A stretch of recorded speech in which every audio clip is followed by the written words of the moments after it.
Everyone, I'm Gemma Star. Welcome to another episode of Heart Warriors. This is a series I've been inspired and guided to do thanks to my energetic connection with Kata Judah. Kata Judah is the sacred masculine side in Central Australia, very close to Uluru, which is the sacred feminine side. Both these energy portals are here helping bring in the union of the masculine and feminine for our beautiful new earth. What I'm here to do is to give a platform to our men to share their journey into the heart, their challenges, their highs, their lows, what insights, wisdom, knowledge, tools, practices have they acquired along the way that they can now share with other men walking that path, and of course, to help us women understand the masculine journey into the heart. What was their deepest, darkest moment? Who's the man they are today, and what did it take to get them to that point? Today's guest is a man called Kevin Orosz, and he's living in Bali. He is a coach. He runs retreats. He's a yoga teacher, a folk psychologist. So lots of interesting things there. So I'm really looking forward to unpacking Kevin's story and finding out what made him the man he is today. So enjoy.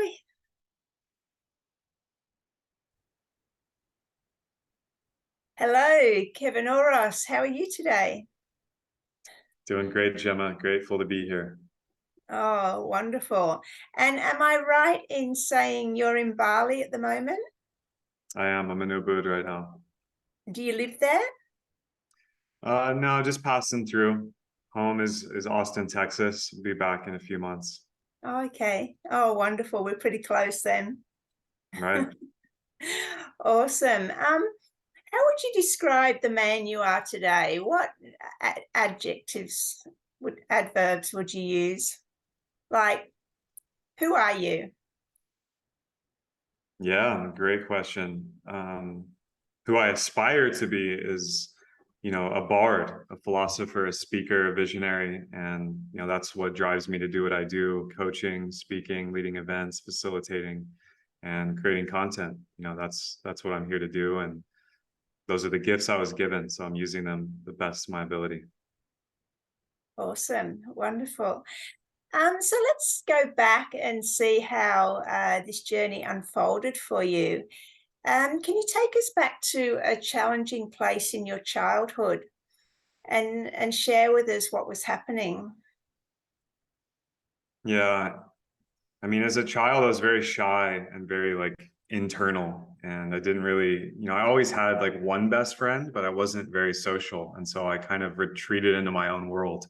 I was an avid reader. I loved reading fantasy and sci-fi and fiction, and then later got into literature and just spent a lot of time alone in nature. And then when I discovered, games, I loved board games, video games. I just the imagination was very home to me, and also nature. I collected rocks, I collected crystals, I collected fossils, and that's what I thought I wanted to do as a kid, was be a paleontologist or a geologist. So that was really hard at the same time, because looking back, I realized kind of how lonely and isolating that was, which at the time I can't really remember thinking that or feeling that per se, but in retrospect, that was happening for sure. And obviously I've been working on that, and am working on, the gifts that gave me, but also the challenges around, feeling out of place, feeling kind of like a little alien, where I grew up in Texas. Oh, do you think that was because you couldn't, you had difficulty relating to other children, or did other children not want to include you? Did you feel different? I mean, I was picked on and bullied a little bit, just because I was the smart one. So the teachers would favor me, and the other kids didn't like that. And then in sports, I played football, American football, and I played soccer. I didn't really vibe with the culture. It was very, brutal, and it was all about putting each other down. And being a very sensitive boy, I was just like this, I could put on the mask really well, and I learned how to do that later in life. but I couldn't, it was hard for me to relate and pretend that I could play the games or, talk the shit or treat each other and treat girls the way they were treating them. So I would rather be alone, and I would kind of choose that. Oh, good. What was your relationship like with your parents?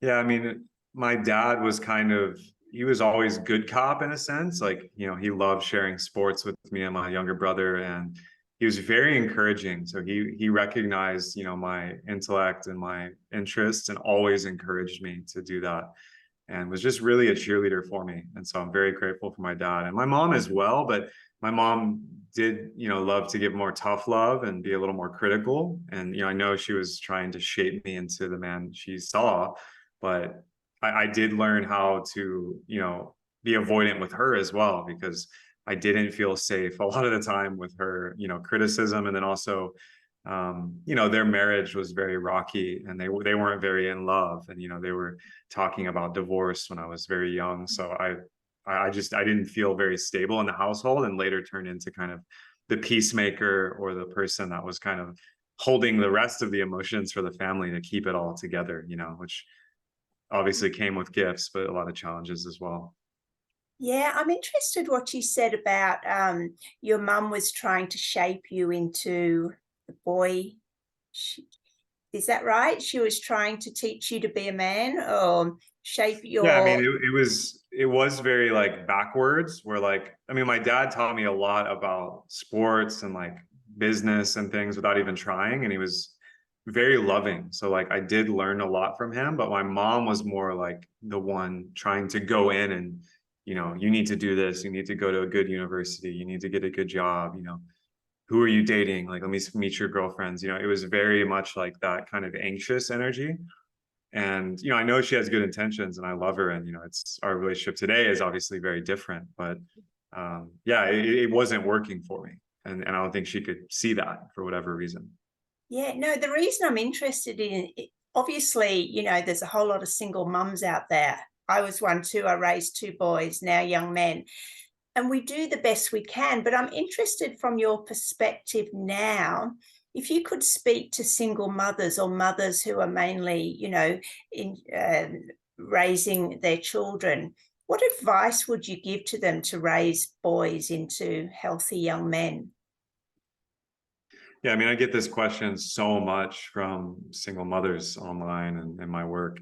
You know, it's really a tragedy that the modern setup is very isolating. So it's like, one mother, her kids at home, and then that's kind of it. They're like just on their own. She's got to work, provide, get them to school, get them to their things, whatever. Or even in the family dynamic, one man, one woman, and the kids, it's still very isolating. All of us evolved in tribes and in villages where childcare was shared. There was a circle of strong men, hunters, warriors, whatever, and a circle of strong women, the healers, medicine women, gatherers. You don't have to go back to wearing loincloths and living off the land. You can still see this today. For example, here in Indonesia, there's still a very village culture, the Banjar, like all the grandmothers are with the kids, and like all the younger kids are working in the households of their parents, and they meet other villages, and there's still that sense of community, which is extremely needed to raise children. But if you're a single mom, especially if you're raising boys, they need male role models. And this is the tragedy of, I later learned this doing the work I've done, that we just miss the rite of passage. We miss the rituals of initiation that all, our ancestors had. And this is very tough, because if a boy isn't initiated by an older man, or have a mentor or someone to kind of call him into his power, he can get into adulthood and become a masculine adult in a body, but his psychology, his emotions, the way he treats women, the way he spends money, the way he relates to other men, can still be very adolescent. And I think you don't have to look very far at, some of our world leaders, some of our business leaders around the world. I mean, it's pretty, the writing's on the wall there. And that's really what single mothers need to be in community. You need to have other women, you need to have older women around you, you need support. And then your sons especially need male role models, whether that's an uncle, that's a friend, and ideally that would be your partner on some level. But even then, even the father, or the your masculine partner romantically can't do all of it. And that's why there's, so many movements of men are out there in the world now creating these experiences for youth and for older men. Yeah. What can you help me understand what these rites of passages of initiation might look like? Yeah, I mean, some people give this a bad rap because, if you go to Africa or, New Guinea or the Amazon, some of these rites of passages are brutal and very intense. And in some tribes, it would kill the weaker boys, like they wouldn't actually survive physically, because it's things like a vision quest in the woods, fasting, it's hunting. There's ritual poisons that are basically like, you almost die from a poison. There's also the psychedelic or the medicine path of the plants. It's things like sweat lodge, ritual combat. There's a lot of different styles, but in the modern context, we don't need to have a life-threatening situation. What we need is a very threatening situation for the ego and for the personality structure to confront and move into these experiences. So, I mean, some of the experiences I've had in men's work are extremely intense combinations of breath work, somatic work, so using the breath, using the body. Martial arts, combat is definitely powerful, but it's more of the shadow work or gestalt facing like a group of men that all their attention is on you, an elder where all their attention is on you, and you can't run. So whatever is not aligned in your life, whatever you need to shift, it'll come up and out. And there's a part of this that there has to be fasting. Usually is very powerful to get you to a place where you're vulnerable and sensitive, so these things can emerge. And any great ritual of initiation, there's an amazing book called The Archetype of Initiation, by it's slipping my mind right now, but same author as King Warrior Magician Lover. He did a lot of amazing work. Robert Bly, also with Iron John, there's a lot about initiation in that book. Basically, there has to be containment. So you need to set the container. There needs to be an opening ritual. You need to leave your normal life. That's why a lot of this stuff takes place in nature, or it's at a retreat setting. It's not at home. Yeah. Then you have to enter the supernatural world, similar to the hero's journey. So you need to go out of your mind and out of your normal personality structures. And that's where trance, dance, medicine, sweat lodge, fasting, combat, all this stuff is there to get you out of and shake you out of your default mode reality. And then there has to be a death rebirth. And this is a personality death rebirth, of like dying to the boy personality and having awakening of the masculine adult personality, which it stops becoming about what's in it for me, what do I get, I need mommy, give me the breast, which is metaphorical. Let me get money from parents, or what can I take from this woman, or like give me this. It's very much like the caterpillar, to the man personality, which is what do I have to give, what's my purpose, what's my dharma, what's my role in my village, in my community. And so then there's the reintegration of that into normal life. So any good rite of passage is going to have all those components. Oh, this is fascinating. What would be the ideal age? And is there just one, or is it a continuous process? I mean, the tribal way was, basically when your testosterone comes online. So it's different for most boys, but, as soon as age 12, 13, as soon as they start hitting puberty and the fight instinct and the fuck instincts come online, that's the time where the men of the village would come, take them away from their mom, their sisters, the world of the mother, and take them into the world of the father to be initiated. Nowadays, there's a lot of youth programs where like fathers and sons can go together, and I definitely recommend that. I've seen that work. It's breathtaking to behold that in a modern context. Yeah. But I didn't get started on this path until I was well into my 20s, because no one showed me this. I had to go out and seek it, and then it found me. And I've also been in circles where men in their 60s are going through these rituals. So it's never too late in a man's life. Okay. So is it when a man comes into realization that he's sort of maybe missed this rite of passage and the benefit that it could do to set him on the right track, and he wants the challenge, so he'll take himself and seek this this rite of initiation, rite of passage? Oh, that's yeah. I mean, no, they were younger men for sure. For younger Yeah. men, they're going to be called to it. And, you know, in the age of the internet, there's so much information. You know, I know in Australia, and I've worked with men in Australia and Europe and America, in Central America, you know, here in Asia, there are groups doing this everywhere. You just need to find them. And as a young man, you know, you need that brotherhood. As an older man, you know, it's humbling, but you know, if stuff's not working, if your marriage or divorced or your relationship's not working, your career, you're having that classic midlife crisis, or you're feeling lost, stuck, you know, you need other men to help you move through that kind of tunnel or shadow period, the underworld. So it's valuable. Men's work is valuable for a man of any age, any stance. Definitely. What would have been your most challenging moment throughout one of these initiation ceremonies?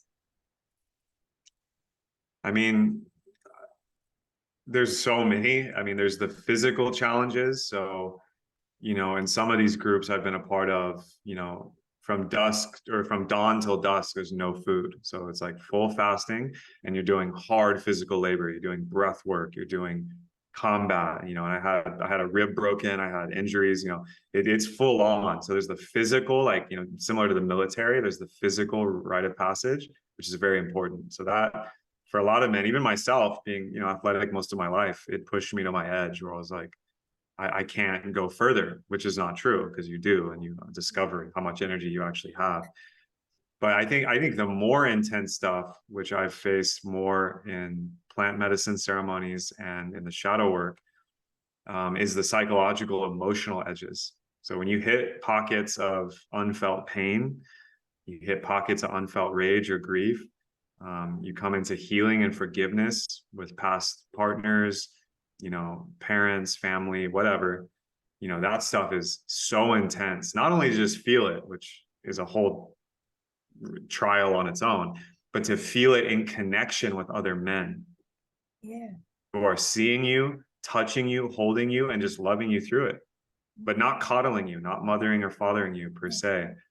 That is, for a lot of men, that's probably the hardest thing they'll ever do. What would you say if a man doesn't go through this passage of initiation? What is he missing? Like, how is he living his life that he doesn't realize that, like, is that vital for him to reach his full potential? Like, how, if he doesn't go through this, what is he missing? Yeah, I mean, this goes pretty deep, and you know, I trust in the thousands of generations that produced me and produced us. So I trust our ancestors. I don't trust, you know, mental health professionals in a clinical setting today who tell me blah blah blah. You know, I don't. So that's just me. You know, everyone's gonna have to find their own way for that. But I really agree with these models because I've directly experienced them, where a woman will be made by nature. So a girl will become a woman biologically because she'll have her bleed. And then most women, not all, will have children, which is I mean, I'm not a woman, so I have no idea what that could be like. But the women I've talked to, and obviously having a mother, you know, it's intense, you know, the trial of motherhood, and also just learning about the feminine initiation of the womb, you know, and her physical biology will create the woman. This is not the case for men. So a man is made, not born. You know, you can be born a boy and stay a boy for a long time, Yeah, well into adulthood. yeah. And you ask yourself, how could world leaders or military personnel or corporate CEOs, or, you know, even the guy down the street, how could they create such violence and abuse and greed and like the horrible crimes we see? Well, it makes a lot of sense when you realize they're physically, they look like a man, but psychologically and emotionally, they're a boy. And not only that, if they become bitter and resentful and violent towards other, you know, towards humanity, that's a whole nother level, which is kind of like the shadow of the initiation, is the failed initiation, which produces, you know, perpetrators and tyrants and, you know, what we would call psychopathy or sociopathy, which is rare. It's very rare. But everyone has their portion of this, their darkness, you know, the part of us that is the warrior and the hunter in men. So the initiation is there to create that bridge.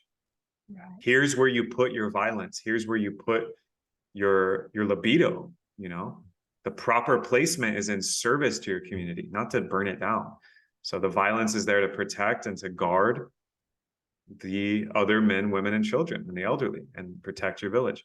The libido is there to produce offspring and create your lineage and express love. And hopefully that's in a safe container of intimacy, not just, all over the place.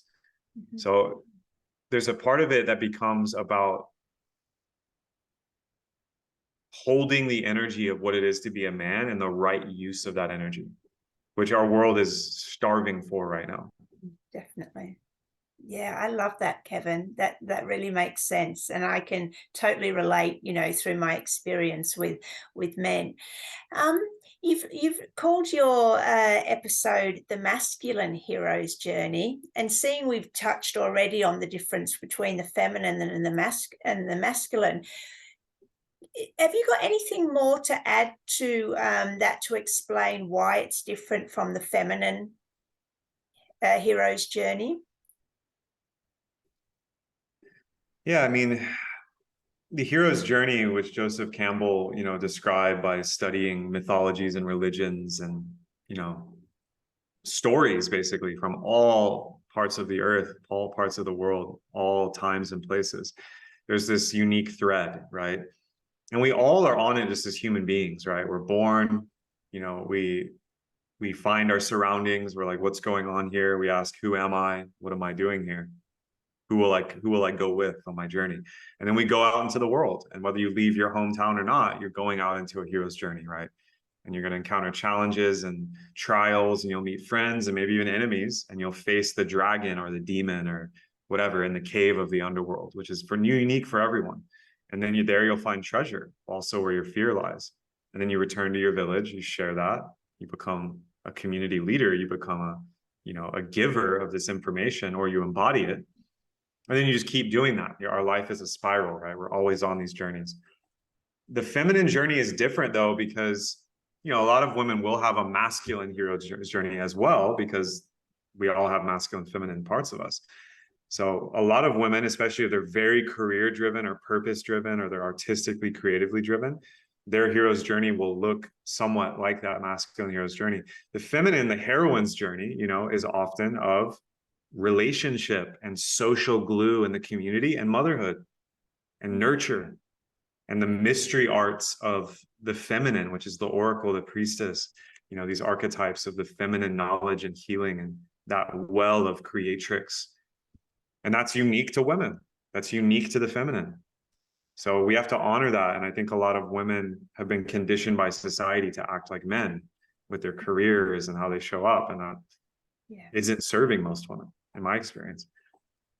And a lot of men, their hero's journey is going to be, a man is made. So it doesn't matter what you do. You can be a gardener, you can be a janitor, you can be a stay-at-home dad, you can do whatever, but you have to go all in. And this is why men are way more likely to fall into addiction. Men are much more likely to commit suicide. Men are much more likely to commit violent crimes, serve time in prison, die an earlier death. It's a tragedy that the masculine has not been nurtured by our societies. And worse than that, I believe there's a war on masculinity, and there's some kind of energetic that is wanting to hold men in their pain and keep them basically immature, which, we can see the effects of that around the world today. Would you like to expand on that and, give your opinion of exactly what that is, that war on masculinity? Yeah, I mean, there's a war on femininity as well. There's a war on humanity. And I don't, we don't have to go into the theories or conspiracies, although I don't even like that word, because to conspire just means to breathe together. But, just studying the effects, the results. If let's pretend I was some kind of authoritarian force, and let's even call it a tyrant, right? Where I wanted to control the flow of information and resources, etc. Well, who would I most need to take out in that process? Probably the men, because the men in their full power and leadership and connected and brotherhood and love and wanting to protect their women and children, they're not going to go along with that at all. And so the wars that have been fought, the conquest, the colonization of the last several thousand years, also the religious impulse, the monarchical, hierarchical impulses of most of the governments and how they're founded. And then if you follow the money and the whole financial thing, I mean, there's a lot of arms to this, but the world isn't designed, if you're in the mainstream normal world, the natural world and natural law is completely designed to help manifest the maturity of the masculine and feminine. But Babylon, or whatever you want to call it, the matrix, is not.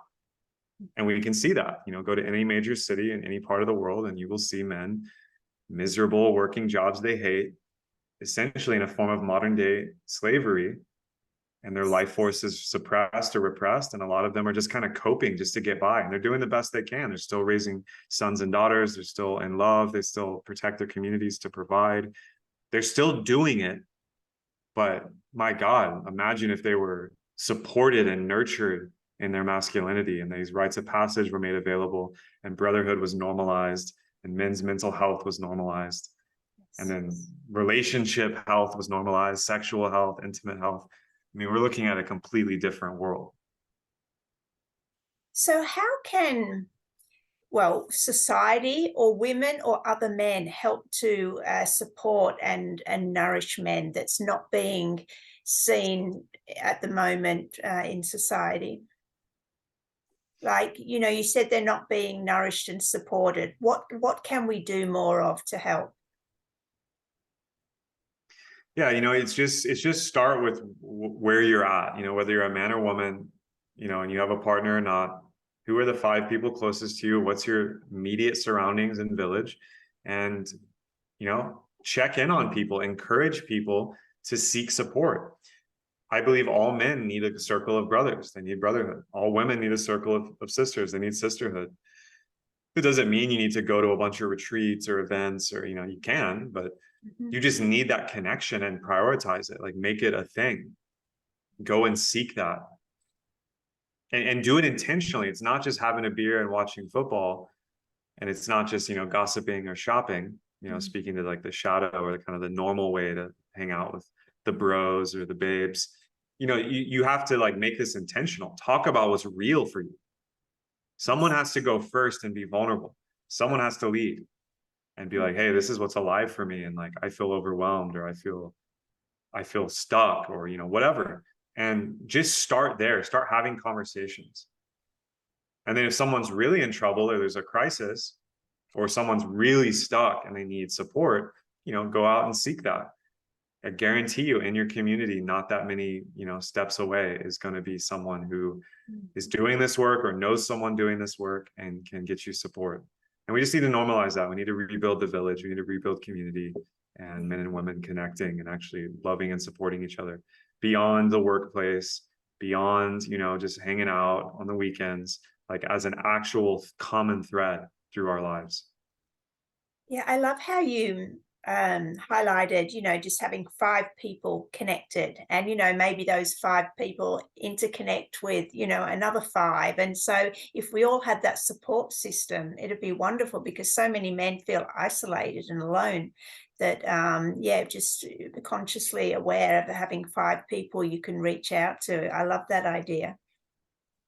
And you also touched on men being more prone to addiction. Can you expand on that, please? What's the reasoning behind that? Well, there's just some differences in masculine and feminine psychology and makeup that kind of set this up. You know, women are more likely to become addicted to, you know, women are more likely to have an eating disorder, like body dysmorphia. So there's just different challenges each faces. Women can also become addicted to things like, you know, shopping or negative ideation or negative emotion. So, you know, and a lot of this is from clinical statistics, which are valuable, you know, it's great, but just think about how most people, you know, are, if you're listening to this. And I say most people in terms of like the mainstream, which is, you know, most people aren't shining examples of vitality, health, and consciousness, although they're doing their best. So men are likely to become addicted because there's a part of the masculine that is seeking and wanting to go for it, right? Whether it's the lover and seeking connection and love, and really wanting that, connection. And there's also the part that needs to experience intensity. Yeah. So men can become addicted to, extreme sports or dangerous activities because it's giving them adrenaline and it's also challenging their edge. The masculine's all about developing the edge. And it's important. It's your skill, it's your prowess, it's your grit, it's your ability to really go the distance and kind of prove yourself, but not from an ego place, although it can become egoic. It's from a place of the masculine spirit, which is seeking freedom and seeking to provide and protect and really have this quest. So, a lot of substances or certain types of relationships or, porn or, extreme activities can fill this void temporarily. Are you saying that that gives them a sense of freedom, even though it might be negatively impacting on their health and their life? It's their choice to do this as opposed to what other people want them to do. So they're feeling some sense of freedom that they can do. Interesting. Exactly. Right. What was your deepest, darkest moment in your adulthood? I mean, the most acute one, there were other periods where I was definitely like depressed, lost. I've had my ups and downs, and, I still do, although now I have tools and community and things to obviously navigate them. It's completely normal to have, waves and crests. Yeah. But, my darkest moment for sure, which really defined and awake and kind of red pilled me into like, what the fuck is going on, was, my high school sweetheart cheated on me in university. And I was sure that we would get married, even though the relationship was completely codependent. I was super naive and just had no idea what was happening there. And it was a betrayal in my friend group, which I thought, oh, like this could never happen. So it not only ended that relationship, which was already ending, it really ended my naive identity around who I am in a relationship, who I am in this community and university at the time. And that sent me down a downward spiral. So, I started drinking heavily. I never became suicidal, but I was very depressed and very like, it was insomniac. And I basically got to a point where, and luckily at the same time, plant medicine, yoga, and meditation were also in my field, and martial arts. So I've found outlets quickly and started seeking like how do I understand this like dark hole I'm in? But it was such a blessing looking backwards, because it dissolved and shattered the identity I had at the time and my assumptions. So I thought I was going to get my PhD in psychology and go through grad school, and I had this whole plan at that point. And yeah, I mean, it was devastating. And had I not had the support at the time and those practices, and later plant medicine was very helpful for me. I can totally see how someone would take their own life, someone would make a terrible decision, and for me, luckily, it never got to those places because I was innately already curious and seeking out solutions already. So that was a big turning point in my life. Yeah, there's lots that we can get back into that and unpack. So first of all, I'm interested in what's the mental process that you did? You worked through the betrayal, if that's how you saw the cheating, whatever, what name would you prefer to call it? Betrayal, cheating? Yeah. How does a man work through that to come to some point of resolution? Yeah, I mean, this was a big grieving process, and it went on for, I'd say it took me a few years to fully pop through that, because it was just so deep. And it was my first major relationship. So, I was, I was young, so I didn't know what I was doing. I didn't know what I didn't know, which, it's all about self-forgiveness in this case. But more for the masculine, and what worked for me was in the beginning, I wanted to blame the other person, right? I wanted to blame them. But what it becomes is you have to take accountability. And that's where I really started to create freedom and understanding, was like, wow, I created this. I set up the conditions for this. It doesn't excuse the breach of trust or the choices of the other person. And honestly, that's not mine. that's not mine to deal with. They chose that for their own reasoning, and that's okay with, you know, I'm not here to reason with them or be understood, like understand my pain, and like you need, like it was just complete accountability and ownership. And again, like if you can zoom out enough, and if you're really going into yourself, which I was furiously learning everything I could about psychology and emotion and personal development, and then, you know, these mystic paths and these yogic paths and philosophy, I quickly started to realize like this just saved me. Like this, there's a quote in the sutras by Ananda, Buddha's disciple, where it's like, you must thank your deceivers, for they have taught you how to see. Those that betray you are teaching you how to see reality. And that was like a bombshell for me, because looking back, like if had I stayed in that relationship, had I stayed in that group of friends, had I stayed in that lifeline I was on, I mean, I would be miserable right now. I don't think it would have ever worked, even if it was peaches and cream and it was all good. So I kind of needed that rock bottom experience to make the quantum leap into the life that, you know, I would shift into after that. Yeah, that's powerful. Can you help us understand, when you said you realized that you created that experience, can you go into that a bit deeper, please, and explain that for people that might not see how that's possible? Yeah, I mean, this is just about owning your choices and decisions.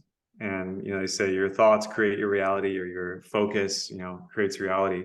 And on one level, that's true, because literally you're making choices, you're making decisions. Where you focus your energy, where you put your attention, is where life's going to take you. I mean, just obviously, because consciousness is, you know, it's awareness itself. So what you're looking at is going to happen, for good or bad. Now, the other half of that is like, yeah, you can't control what other people are going to do, and you can't control what nature is going to do, just as much as you can predict the weather, right? You can't do it. So there's a part of it that you just have to take accountability for the consequences of actions, right? And then like hermetics and natural law, you know, you can call this the law of cause and effect, or the law of causation, where you are reaping what you're sowing, literally. And all the, you know, all the traditions, Christianity, Islam, Judaism, they all talk about this in their own way. But looking back at that relationship, you know, I wasn't leading us as the masculine. I was operating from fear. I was jealous already, Okay. which, you know, was creating that dynamic. Mm-hmm. And I wasn't claiming or committed to her in the way that she needed at that time. Yeah. And so that, you know, I created an environment where that betrayal could happen, and had every sign and every, you know, piece of that. Looking back, nothing comes unannounced. Like it was all revealed, and like there were plenty of places I could have stopped and been like, huh, like I did know on some level. But it was, again, I was living in a complete illusion of what the relationship was versus what I thought it was. And so that was a huge wake-up call. And I think a lot of people, even if it's not outright, like, you know, infidelity or cheating or whatever, betrayal, they experience this in a relationship at some point in their life. There's a big teaching or karmic relationship. I see this a lot now with clients, where you have to experience contrast. Basically, like that's how we learn. You know, you have to experience what you don't want to really move in the direction of what you want to create and what you want, specifically in romance and love. Yeah, when you said that about you realize, you know, you weren't taking the leadership, and, you know, that was really powerful, and really put it into place. Thank you. Okay, so let's say, you know, a man's been betrayed. How does he get to the point where he can trust women again? Like he goes into the next relationship still thinking about, well, you know, I wasn't expecting her to betray me in the last, and it happened. How can he learn to trust? Yeah, this one's tough. And, you know, when you get trauma or you get betrayal or a lack of trust, a lack of connection, basically you're afraid that you'll lose love because you can't trust it's going to be there. And a lot of this stuff was, you know, deep mother wound stuff, the connection to the mother, right? So that's what sent me on this path of really studying and going deep into, you know, masculinity and business and entrepreneurship and leadership and all these things.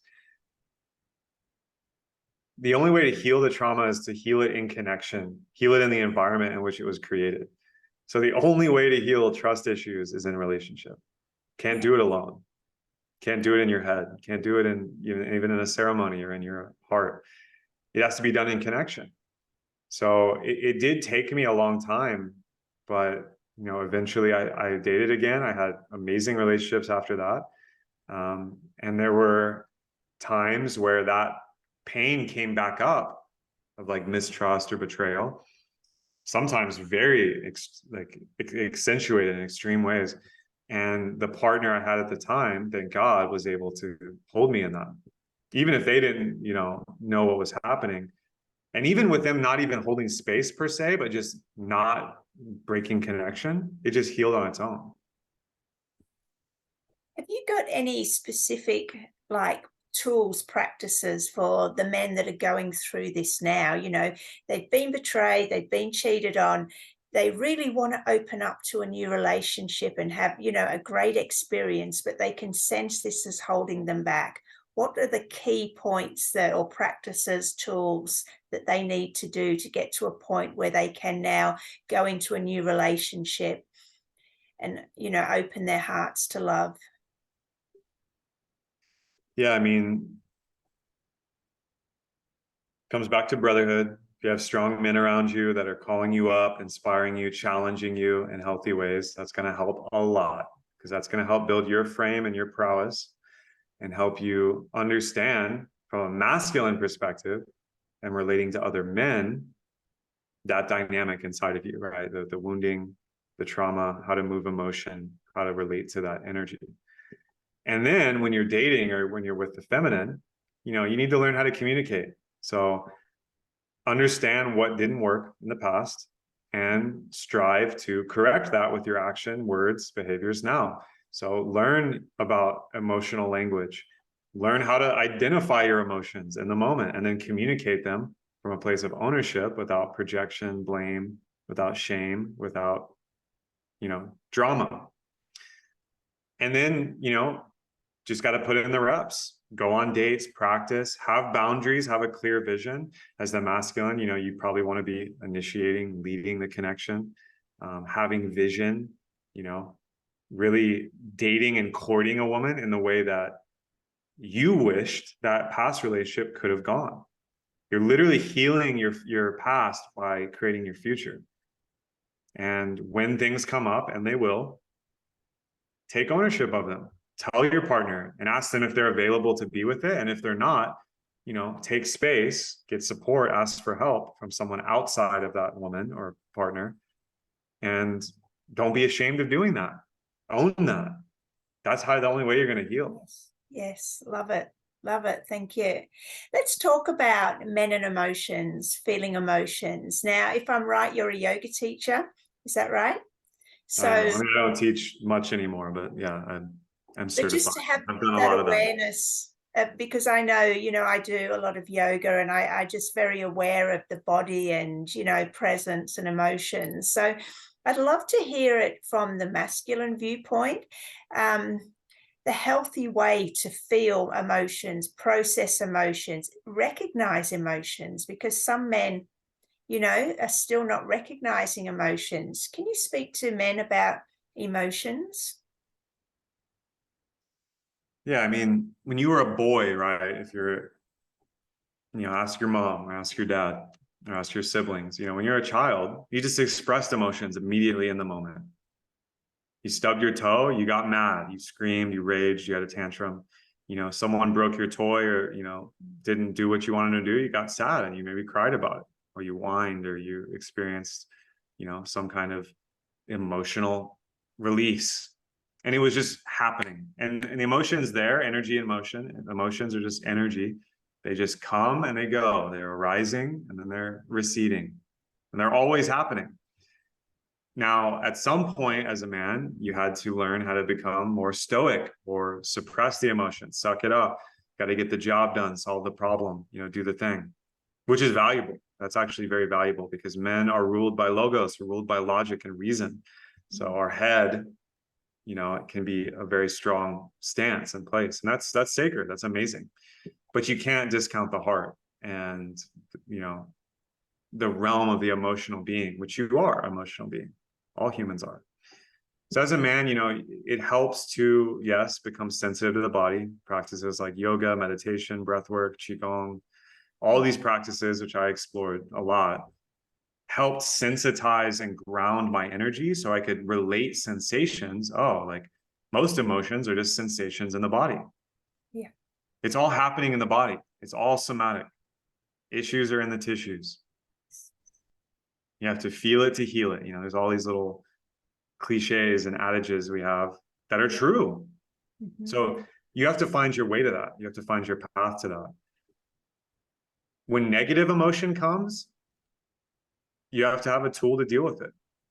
Yeah. Maybe you can't deal with it right there in the moment while you're driving or while you're in the office or while you're wherever, but it's not going to go away until it's felt. So, you know, I really recommend men have a physical practice, you know, lift weights, practice martial arts, go running, you know, do cold exposure and ice plunges, do breath work, stretch.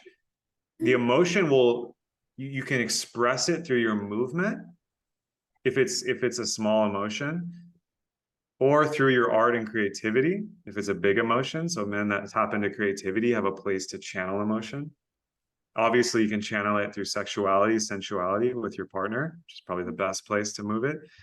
But sometimes it's so much that you're gonna have to feel it, and there's no way around it. And so you might need support with that. You might be able to do it alone. You might just need to bawl your eyes out. You might need to beat the shit out of a pillow. You might need to just scream and, you know, use your voice to move the energy. If you get stuck, move your body, move your breath, use your voice. Like watch a little kid or watch a dog or a cat or an animal, how they deal with emotion. They just express it. They don't care what it looks like. Yeah. You can do the same thing. And obviously, you know, you're going to want to move the energy in a safe way. You want to move the energy in a grounded way. It's always better in connection. So, you know, work with somebody to do this with you. Maybe you and your partner can create up a space to do that.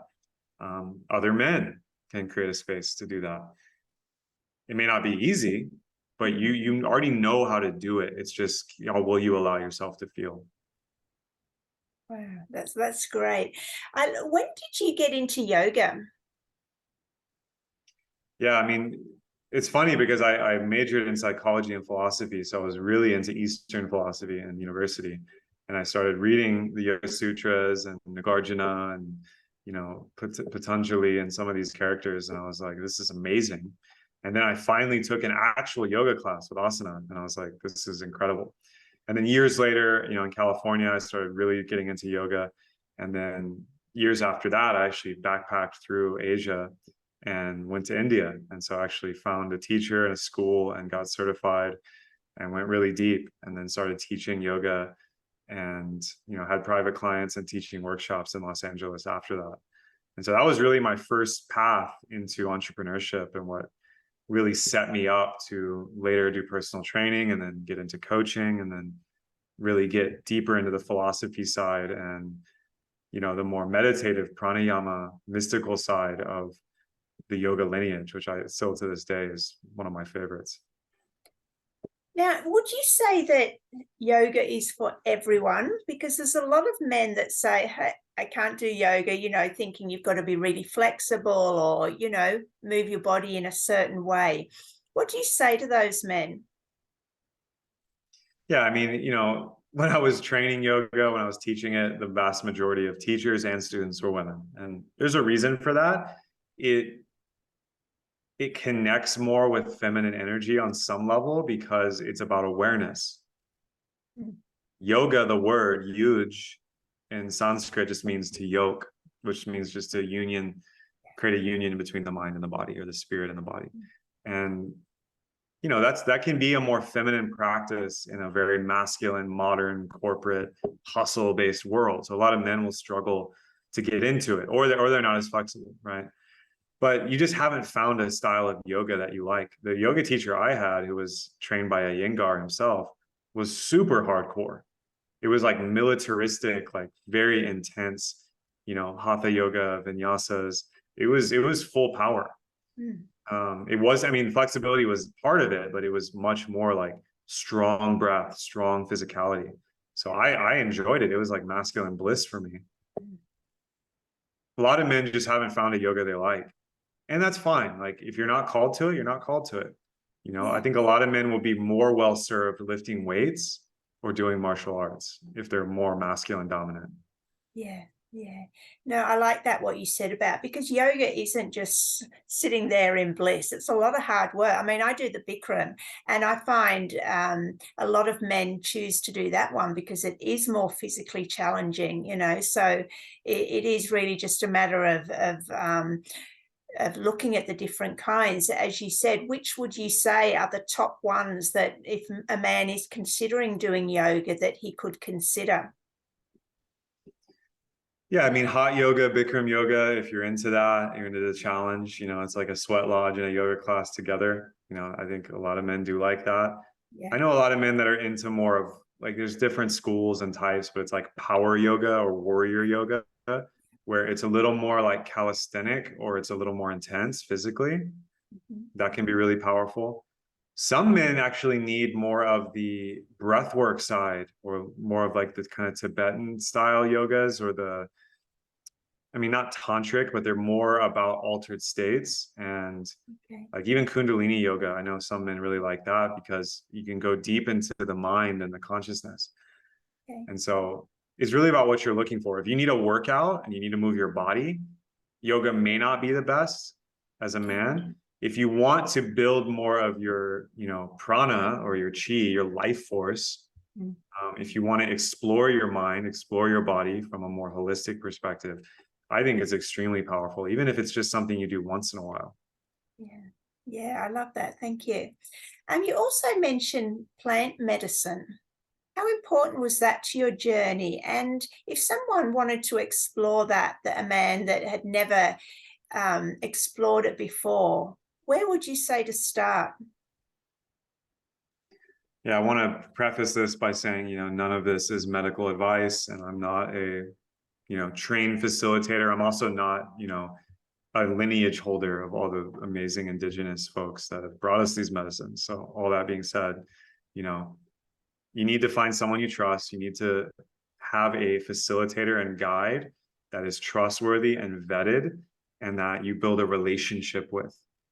So it's not just you go out on a Saturday night and your friend has this cool substance. It's like, go to the right places that you trust. And, there's tons of resources now on this. It's becoming very kind of more mainstream. It's becoming decriminalized in the States. And I mean, for me, it was, and I was inclined to this, so I chose it and went down this path. And it's definitely not for everyone. There are people with mental and physical limitations that shouldn't do it because it is extremely dangerous and for some people. So again, yourself. That being said, I got so much from it. Even cannabis for me, which I didn't touch until I was 21, was a psychoactive, extremely healing plant that burst me open in so many ways, creatively, sensually, mentally. It was a revelation for me the first time I used cannabis. Now, that being said, my favorite and the one I think is the most kind to beginners is psilocybin, which is found all over the world, has thousands and thousands and thousands of years of use by humans everywhere, specifically in the, Oaxacan mountains in Mexico. The Mazatecan tradition was deep in psilocybin. A lot of people also believe the Aztecs and Mayans were. And this medicine is incredible. It is extremely intense and potent at high doses, and it's extremely valuable and light and useful at low doses. Why a lot of people like to microdose it. For men specifically, the other ones I really love are Wachuma or San Pedro. So these are cacti that grow in Central and South America that are very masculine. They call it the grandfather. And that medicine is extremely powerful. You see guys like Aaron Rodgers, you know, in the American NFL, now popularizing that he attributes a lot of his success to drinking ayahuasca.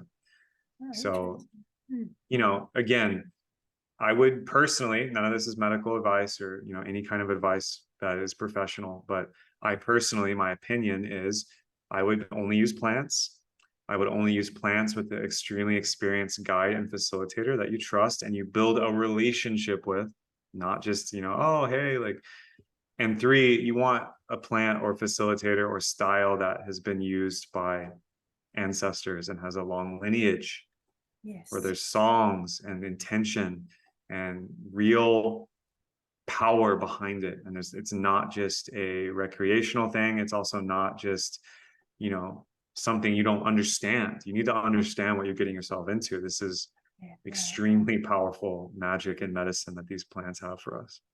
Going with respect, like when you enter the ocean, always going with respect because there's a lot of power there. That's great. Now, Kevin, I know you've got a lot of experience around a lot of things around masculinity.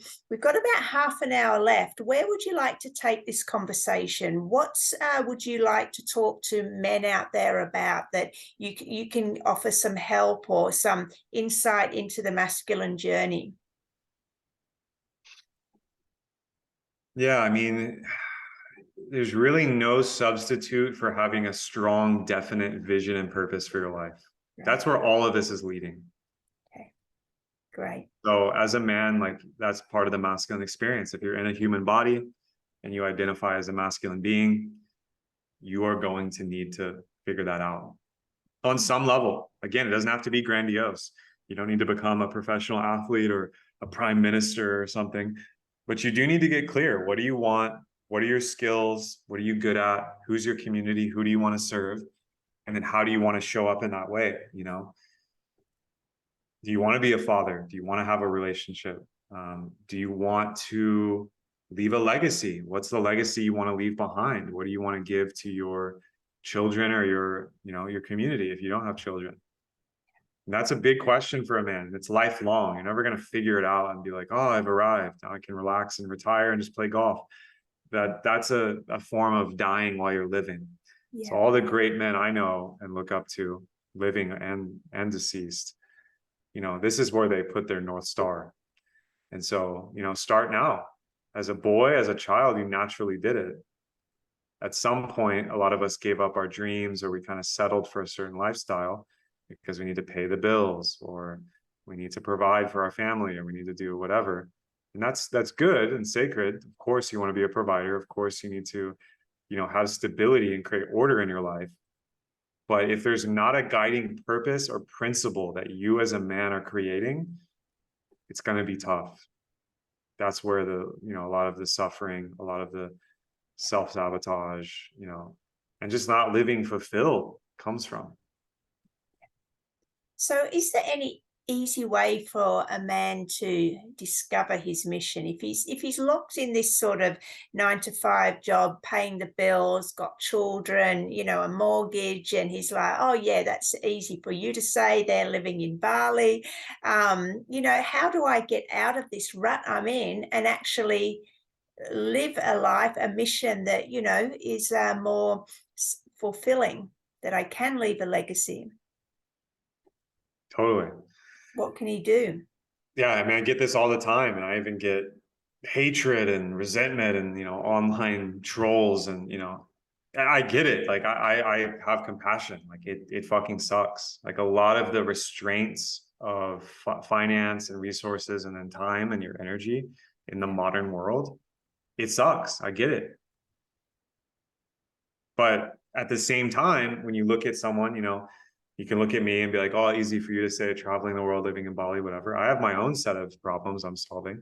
Or you look at someone who's a millionaire and has the private jet or is living this certain lifestyle. It's like, what you're not seeing that man did was he made immense sacrifices to have that kind of life. And his work ethic, his direction, his vision, his ability to handle discomfort and handle, you know, people saying you'll never make it, you know, you can't do this. This isn't okay. This isn't safe. His ability to hold that amount of paradox was immense. And so that's why And as a man, you just instinctively know this. Okay. You look at another man and you just know, oh, fuck, he's going there. He's leading himself. He's making a stand with his life. Doesn't even need a word doesn't need to be spoken. A man can recognize it. And unfortunately, yeah, if you're far away from that in your life, it's very painful. So just start where you're at. You know, the good news is that you need to start where you're at. If you're a man working a 9 to 5, whatever, you got mortgages, you have wife and kids, you know, you feel stuck. Great. Let's start with your body. Let's start with your health. How's your diet? You know, this is with clients all the time. They have grandiose visions and stories and narratives about why they're not where they should be. And maybe some of them are true, but we just go right back down to here and now. How's your body? How's your diet? Are you moving your body every day? Are you hydrated? How's your sleep? How's your sex life? Let's start there. Start with the body. Because that's where the freedom actually arises. Like for me personally, you know, intermittent fasting, a very clean, high nutritious diet, lifting weights. And, you know, I have various practices I do, bioenergetics, meditation, ritual, breath work. You know, I have my stuff that I do and I like. That's where it all comes from. If I don't have that, if I don't feel free in this vessel, I mean, forget about starting a company, forget about writing a book or having tantric sex with your wife or traveling. Like that's where you got to start. So a lot of men are putting the cart before the horse. So start with your body, get your house in order, your temple, get it in order. And then, you know, start moving out from there. Start getting your relationships in order. When's the last time that you and your wife, girlfriend, partner had like an erotic, rapturous, like, holy shit experience together? You know, let's start there. What's going on there? Why aren't you sharing certain things? Why is there a blockage in your intimacy? Physical, emotional, psychological. Let's get that house in order. How are you treating your children? How are you treating your family? And then move out from there, your tribe. And then you can start getting into other things like, where are you spending money? You know, are you on a budget? Are you investing your money wisely? And you know, you just can stack. There's just concentric rings in a man's life, and it's your kingdom. You got to run your kingdom, right? You know, we all watch Game of Thrones or we watch these shows and we're like, oh, this guy's such a badass king or ruler. And it's like, you don't think that's you. Right. Your household, your career, your family, you know, all this stuff, like you're in charge as the man. You're the masculine, you're the provider and protector. You're the steward of that field. Doesn't mean you're the tyrant and you're like telling everyone what to do and lording over, you know, that's not what I'm talking about. Yeah. I'm talking about the masculine spirit, you know, God the Father or the archetype of the masculine, Shiva, you know, whatever you want to call it. You are that, you know, and that's the bottom line. And a lot of men just, it's so painful to feel how far they are from that because they know it in their gut, that it's easier just to tear down other men or say they can't do it. And I have compassion, but it's not true. It's bullshit. Yeah.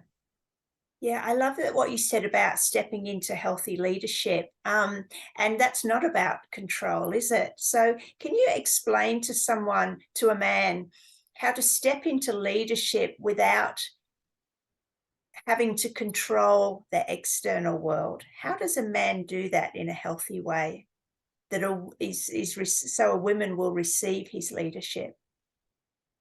Yeah. Well, there's a difference between power over or power with, right? And this is like, there's a famous book, Power versus Force. Yes, love it.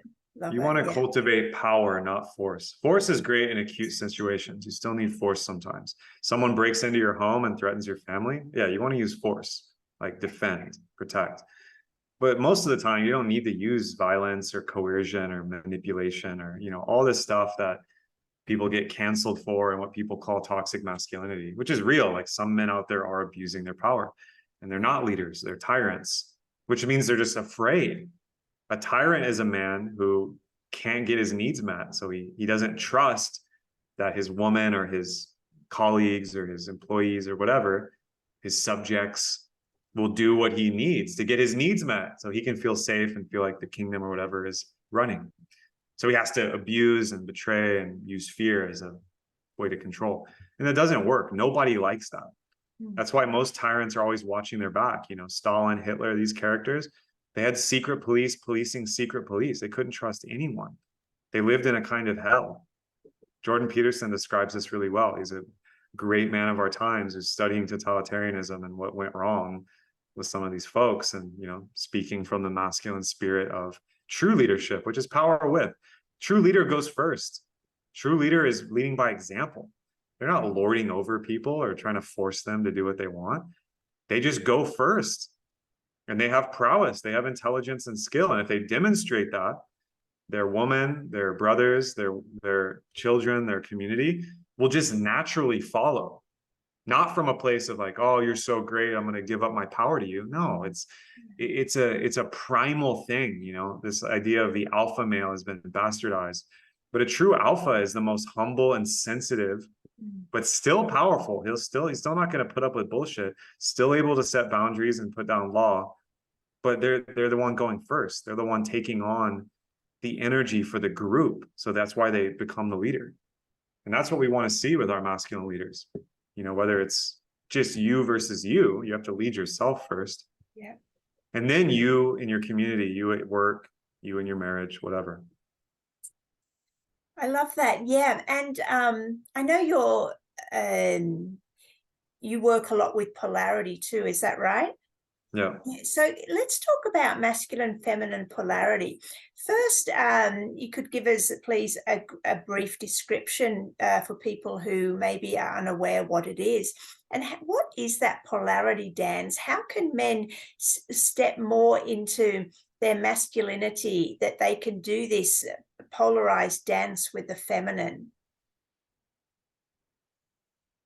Yeah, you can just think about polarity as, you know, our instinctual attraction. So what is it that attracts the masculine to the feminine?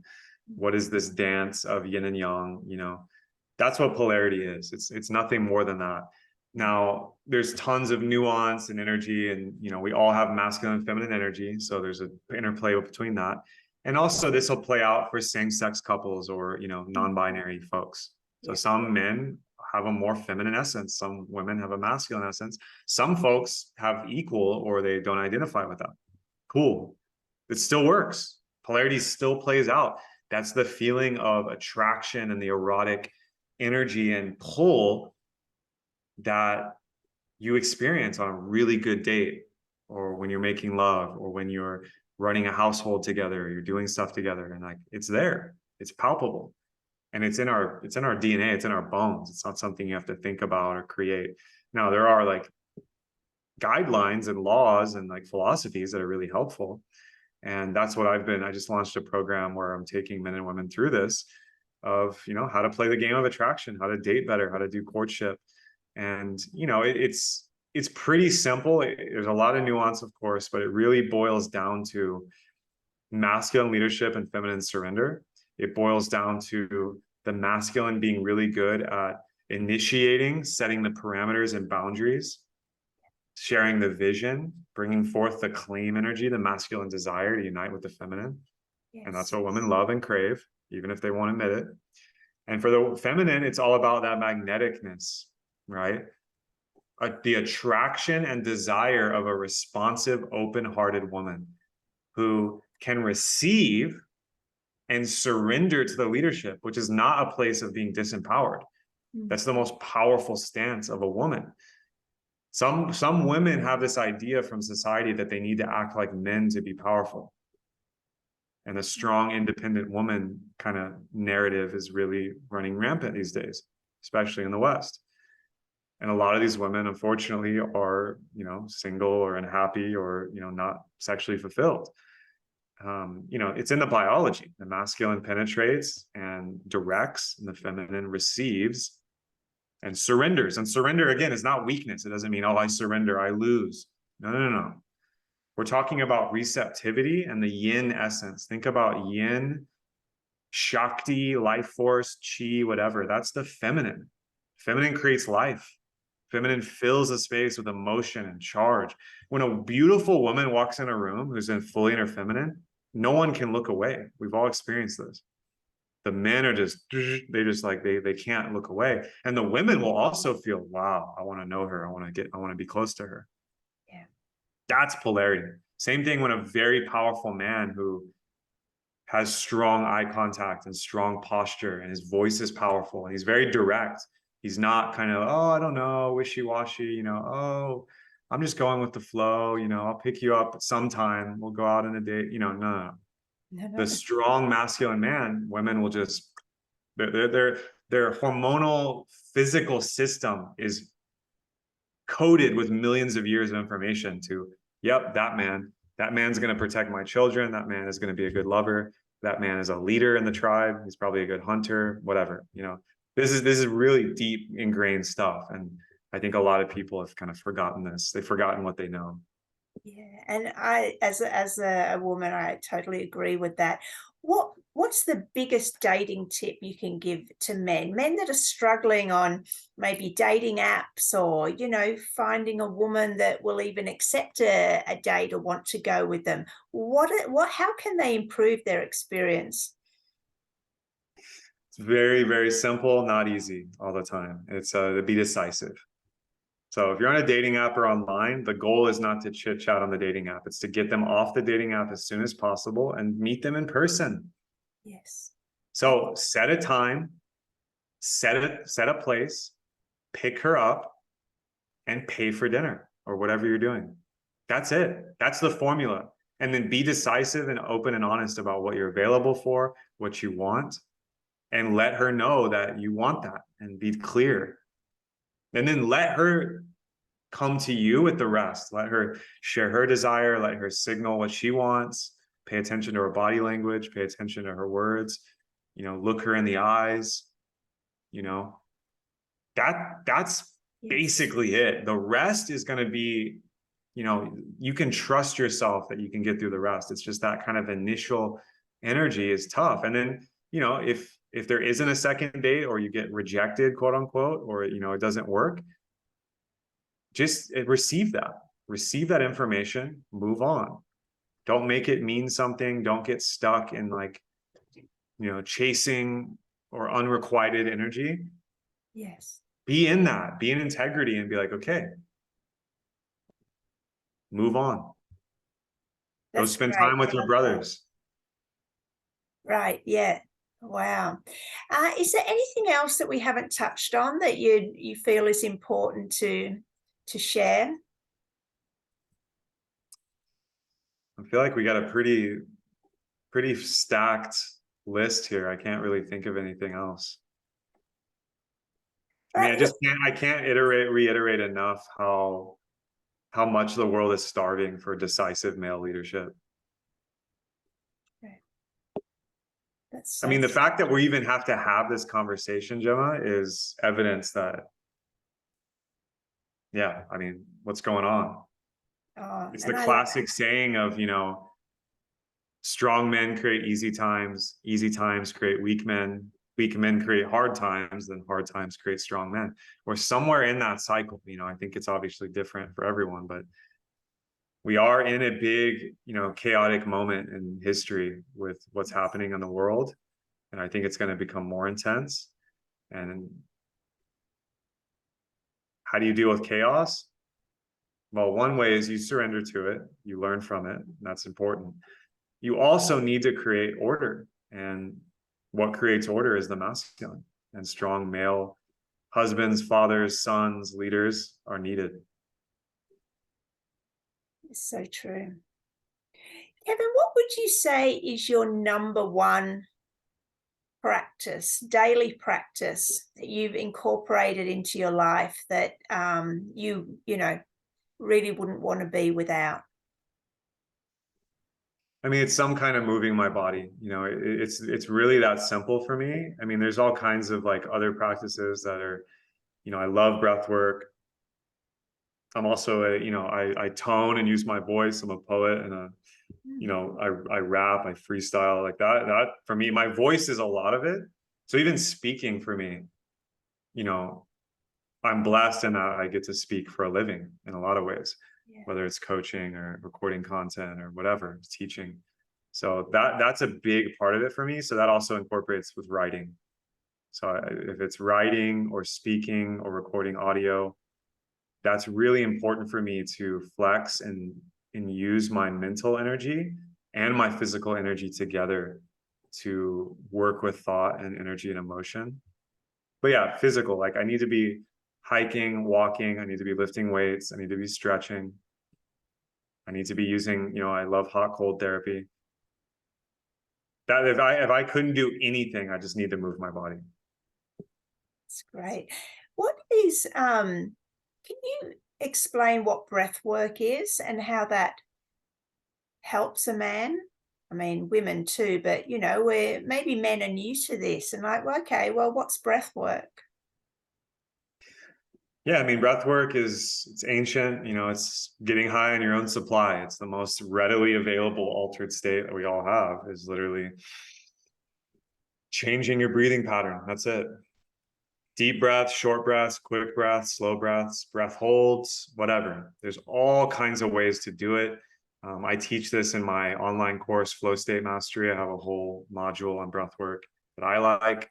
I trained with Marcel Hoff, which is Wim Hof's younger brother.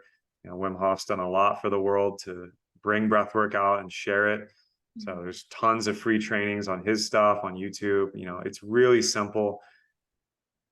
It's just about changing your state for the positive. You need to ground, take slow, deep breaths. You need to gain energy, take more quick, rapid breaths. If you need to clear your mind or really reset, do a breath hold, even a few seconds. There's all kinds of different styles. Yeah. But breath work is extremely powerful to create mental clarity and physical health. And how much time a day would a man, need to dedicate to that, just for it to be a useful practice in his life? I mean, a few minutes can be useful. Yeah. A few minutes a day, 1 to 5 minutes of breath work, even if it's just slow, deep breathing, will do wonders for you. It's a type of meditation. If you get into more advanced breath work or you want to go into a really deep state, 20 minutes to an hour, you can get quite a lot done. So there's really no excuse. I mean, everyone can find 5 minutes a day to do some Easily. breath work, right? Totally. Yeah.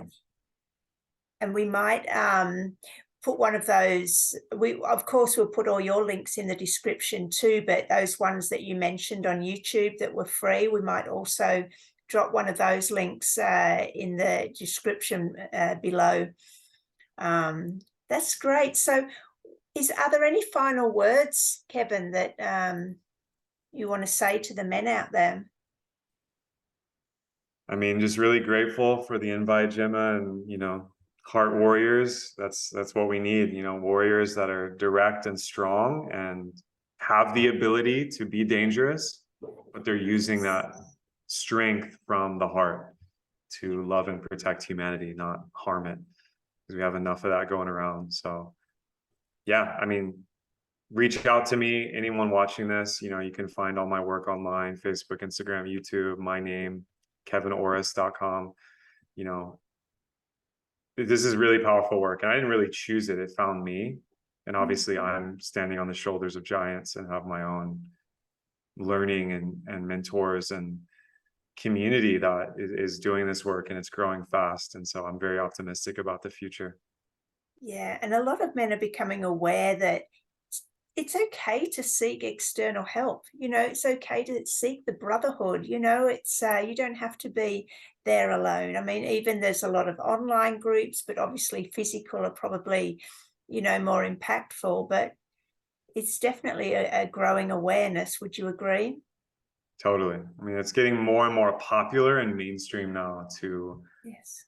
Go to a retreat, go to a men's circle, do breath work, do yoga, plant medicine, or whatever. Like all of this stuff is having its time now on the sun, and I think it's going to grow even more. Amazing. Totally agree. Well, thank you so much, Kevin. We'll drop all your links in the description below so people can find you. It's been a great conversation. I've learned a lot as well. So thank you so much. For people out there, could you please like, share, subscribe, and I'll see you in a few days with another episode of Heart Warriors.